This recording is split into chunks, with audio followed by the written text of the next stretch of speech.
16 दिसंबर को हुए दामिनी रेपकांड के छठे आरोपी को सरकार ने नाबालिग करार देते हुए बाल सुधार गृह में भेज तो दिया है, लेकिन इस बात का दावा कौन कर सकता है कि आज से 6 महीने बाद जब वो वहां से बालिग होकर बाहर निकलेगा तो इस तरह के जघन्य अपराधों को करना कम कर देगा। जरा सोचकर देखिए कि जो व्यक्ति नाबालिग होने पर इतना खतरनाक कृत्य कर सकता है, वो बालिग होने के बाद आम समाज के लिए कितना खतरनाक साबित हो सकता है। कहीं ऐसा ना हो कि हमारी सरकार का ये फैसला बाल अपराधों को कम करने की बजाय उन्हें और अधिक बढ़ावा देने में सहायक हो जाए। कैमरा पर्सन अशरफ अली के साथ मैं शिवांगी परमार, भारतीय विद्या भवन, नई दिल्ली। इंसाफ के नाम पर एक और अपराधी के हक में सुनाया गया फैसला। 16 दिसंबर 2012 दामिनी रेप कांड के आरोपियों को सजा सुनाई जा चुकी है, जिसके छठे आरोपी को जुवेनाइल करार देते हुए सुधार गृह भेजा जा चुका है।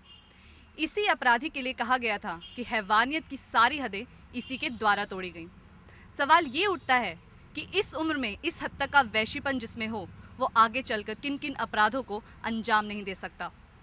क्या सुधार गृह में कुछ दिन बिताने से उसमें हम किसी तरह के बदलाव की उम्मीद कर सकते हैं? कैमरा पर्सन अशरफ अली के साथ मैं ज्योति Gautam, Bharatiya Vidya Bhavan, new Delhi.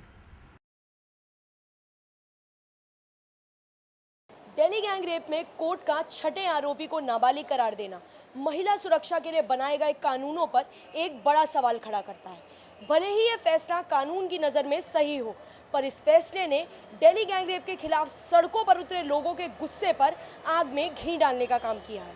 Camera person आरती विमल के साथ मैं विशाखापट्टनम, जिम्सी न्यूज़, नोएडा। 2014 के आम चुनाव की बिसात बीत चुकी है। भाजपा एक बार फिर राम नाम का जाप करते हुए नजर आ रही है। लगातार तीसरी बार गुजरात के सरदार बने नरेंद्र मोदी इस चुनावी शतरंज के वजीर बनकर उभर रहे हैं। अब बड़ा सवाल यह है कि गांधी बनाम मोदी की इस जंग में किसकी होगी शय और किसकी मात। कैमरामैन अशरफ अली के साथ में वीनी सिंह, आइजोम्स। गुजरात के विकास में अहम भूमिका निभाने के बाद मुख्यमंत्री नरेंद्र मोदी एक सक्षम नेता के रूप में उभरे हैं। यही कारण है देश की लगभग 60% जनता उन्हें प्रधानमंत्री पद का प्रबल दावेदार मान रही है, जबकि दूसरी ओर 40% लोग अभी भी राहुल गांधी के पक्ष में हैं। अब देखना ये होगा कि 2014 के चुनाव के बाद देश में सही मायने में लोकतंत्र की स्थापना हो पाती है या एक बार फिर कांग्रेस रूपी राजतंत्र की सत्ता स्थापित होगी। मैं कैमरा पर्सन ऋतुप्रिया के साथ रेखा दक्ष, भारतीय विद्या भवन, नई दिल्ली। बॉलीवुड बादशाह शाहरुख खान के एक मैगजीन को दिए गए इंटरव्यू पर उठा विवाद अब शांत होता नजर आ रहा है। 26/11 के मास्टरमाइंड हाफिज सईद का शाहरुख को सप्रेम पाकिस्तान में रहने का न्योता देने और पाकिस्तान के गृह मंत्री रहमान मलिक का शाहरुख की सुरक्षा को लेकर चिंता व्यक्त करने से भारत सरकार काफी विचलित और नाराज नजर आई। पर शाहरुख के देश प्रेम को देखकर अब पाकिस्तान भी चुप है। सवाल ये है कि क्या ये पाकिस्तान का भारत को डराने का एक नाकाम प्रयास था या शाहरुख के नाम पर पॉलिटिक्स खेलने का भारत सरकार को मिला एक और मौका। कैमरामैन अशरफ अली के साथ आस्था मिश्रा, आइजोम्स। 2014 के चुनावी महासंग्राम में सत्ता की लगी है जोरदार होड़। गुजरात की गद्दी पर फिर से काबिज मुख्यमंत्री नरेंद्र मोदी अब प्रधानमंत्री पद की अपनी मजबूत दावेदारी सिद्ध करने के लिए क्या रणनीति अपनाते हैं, ये देखना रोचक होगा। कैमरा पर्सन अशरफ अली के साथ अनीता कुंवर, आइजोम्स, नोएडा। भारत और ऑस्ट्रेलिया का पहला टेस्ट मैच चेन्नई के एमए चिदम्बरम स्टेडियम में खेला जा रहा है, जिसमें अब तक के हीरो रहे महेंद्र सिंह धोनी। जी हां, महेंद्र सिंह धोनी ने 224 रनों की नाबाद पारी खेलकर भारत को 192 रन की बढ़त दिला दी है। अब देखना ये होगा कि आने वाले 2 दिन में ऑस्ट्रेलिया टीम किस तरह का प्रदर्शन कर पाती है और भारत से कैसे आगे निकल पाती है। कैमरा पर्सन विशाल शर्मा के साथ मैं सचिन वैद, भारतीय विद्या भवन।